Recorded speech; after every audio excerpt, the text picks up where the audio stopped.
gente! No vídeo de hoje eu vou explicar todo o processo que eu tive pra fazer o speed painting, né, do Mignon Yi no photoshoot de Persona. Então, primeiro, o esboço já estava pronto e eu vou somente realizar o processo de pintura, mas fui eu que fiz também o esboço. Eu só vou deixar pra explicar em outro vídeo, porque só a pintura já ficou quase em 15 minutos.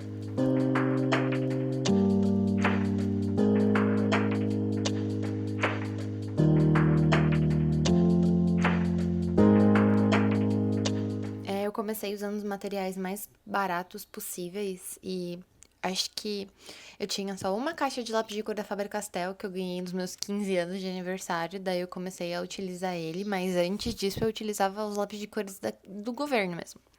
Enfim. E foi, tipo, com esse material que eu comecei a desenvolver as minhas técnicas, assistir vídeos e ver o que eu gostava de fazer. Então, eu comecei a aprender mais sobre e eu vou juntar o que eu aprendi e mostrar pra vocês, mas vocês não têm que seguir à risca o que eu faço, porque o que eu faço é a minha melhor forma. Vocês têm que aprender com isso e ver qual é a melhor forma de vocês de realizar esse tipo de trabalho, tá? Para esse desenho, eu utilizei vários tipos de lápis de cor diferente, mas os que eu mais gosto são os da Faber-Castell Ecolapse normais, que é até o cotoquinho que eu uso a maioria do vídeo inteiro, que é o areia, que é o que sempre acaba primeiro, porque ele é a base para a maioria dos meus desenhos. E eu também usei Prismacolor, que eu ganhei, o de 72 cores, eu uso o amarelo bem claro e algumas outras cores para fazer os tons de azul, a roupa. E eu gosto muito de utilizar assim, né? Na seguinte cronologia. Lápis de cor da Faber-Castell Ecolapse para fazer pele, cabelo, detalhamento. Daí o lápis de cor da Prismacolor para eu passar uma camada por cima e criar uma pasta homogênea, porque ele é a base de cera. E o da Supersoft, que eu também tenho da Faber-Castell, eu utilizo ele para algumas cores complementares.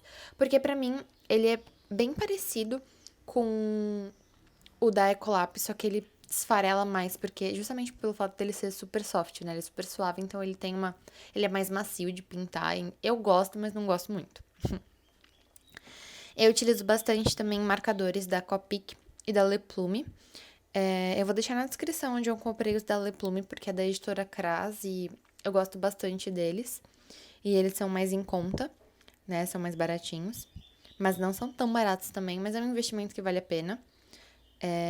Borracha mono, que ela é bem fininha, que eu uso para apagar os detalhes menores. E borracha caneta da Mercury, né? Que ela também é fina. E eu utilizo ela para apagar todas as linhas do desenho. E por último, mas não menos importante, na verdade, eu diria que é um dos passos mais importantes do vídeo, é cotonete para esfumar o desenho. Então, primeiro, eu tenho todo o esboço pronto e antes de começar a desenhar por cima, eu apago linha por linha. Eu gosto de trabalhar nessa sensação de que você precisa. Você tem a linha preta por baixo, só que o lápis da Faber-Castell, ele não tira a linha, ele não pinta por cima, ele sobrepõe. Então, se você deixa a linha de base, obviamente ela vai ficar marcada por baixo, né? Então, se você apaga e pinta por cima, contornando o espaço que já estava, você tem um resultado muito melhor, porque você não fica com as demarcações do grafite. E depois disso, eu começo a pintar em movimentos circulares e bem pequenos. Tanto que, assim, o vídeo demorou muito para ser gravado, porque eu demoro muito para preencher o tamanho total. E esse desenho, ele era relativamente pequeno, porque eu queria experimentar algumas coisas novas e eu consegui, né? Foi meio complicado no final. Vocês vão ver o desenho inteiro com fundo e no final eu resolvo apagar, porque pintar fundo para mim ainda é um BO. E aí, depois disso, eu começo a fazer os testes de cor. Gente, cor é teste. Você tem que praticar, treinar, dosar o seu olho para ver qual cor aqui, qual cor ali você prefere utilizar. É questão de visualização, sabe? Iluminação, sombra, onde você enxerga o volume. Então, basicamente, as cores mais claras, elas sempre são a luz e as cores mais escuras, elas são colocadas para dar o volume, né, do desenho. E é tudo treino e aperfeiçoamento. Desenhar, basicamente, não é um talento divino que você recebe, mas é você aperfeiçoar a sua técnica cada vez mais, porque é super normal as pessoas confundirem isso com algum talento, né, com algum gift que você veio ao mundo. Só que se você não aperfeiçoar, você não vai conseguir melhorar suas habilidades, sabe? Então, é desenho atrás de desenho. Eu já faço realismo há uns 12 anos, desde que eu era bem nova. E só agora eu começo a ver algum resultado do meu trabalho, mas assim, os primeiros desenhos eram uma treva. Mas eu nunca desisti, não é mesmo? Sempre continuei fazendo e trabalhando, mesmo não ficando do jeito que eu queria, faz parte do processo. Enfim, daí pra fazer cabelo, dá pra ver que eu também apago todas as linhas base, menos a da roupa, porque a da roupa eu fiz quase tudo com Prismacolor. E a parte que eu não apaguei de fora também do casaco lilás é porque eu não achei que era necessário, sabe? Porque ia ficar com a sombrinha ali e tem que dar essa sensação de volume também. E por muitas vezes eu gosto de combinar a cor cinza com a cor lilás. Então, é questão de você entender melhor o que você vai aplicar e onde você vai aplicar e por quê. Se der errado, deu, começa de novo. Eu quase estraguei o desenho no final, vocês vão ver. Mas é isso. E eu utilizo Copics e Leplume para fazer base, então na parte do cabelo eu pintei de lilás, depois passei o azul para fazer a sombra não, a luz. Porque a gente nunca reflete diretamente o branco, né? Só se for uma superfície muito líquida, assim, um brilho muito forte.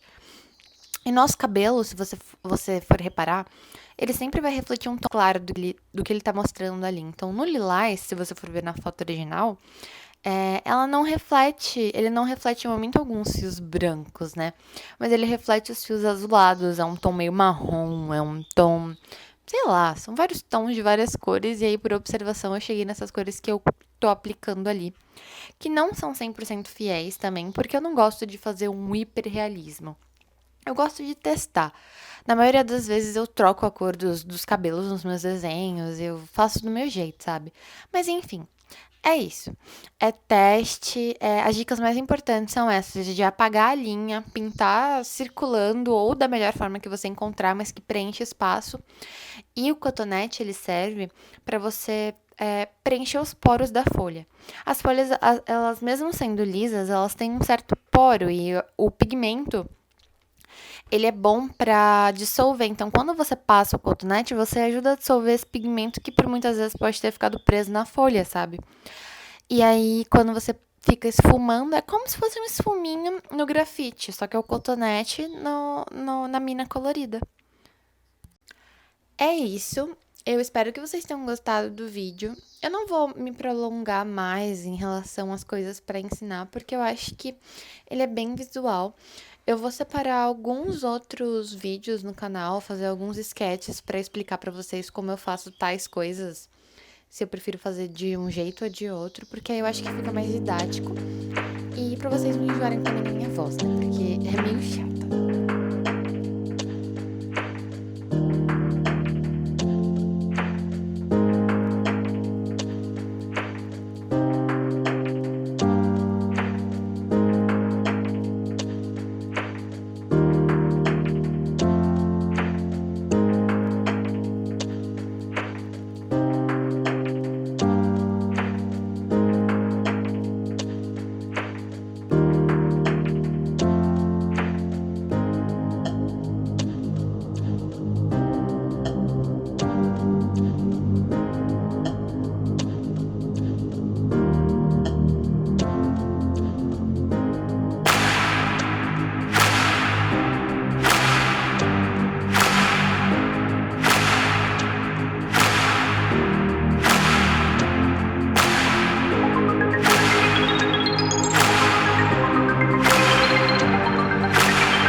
Gente, eu sei que o vídeo é, tipo, infinito, né? Mas eu não tenho culpa, porque demora mesmo, pintura realista.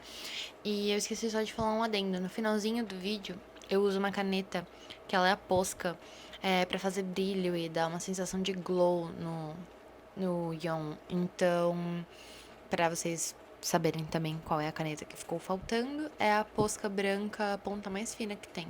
Beijo!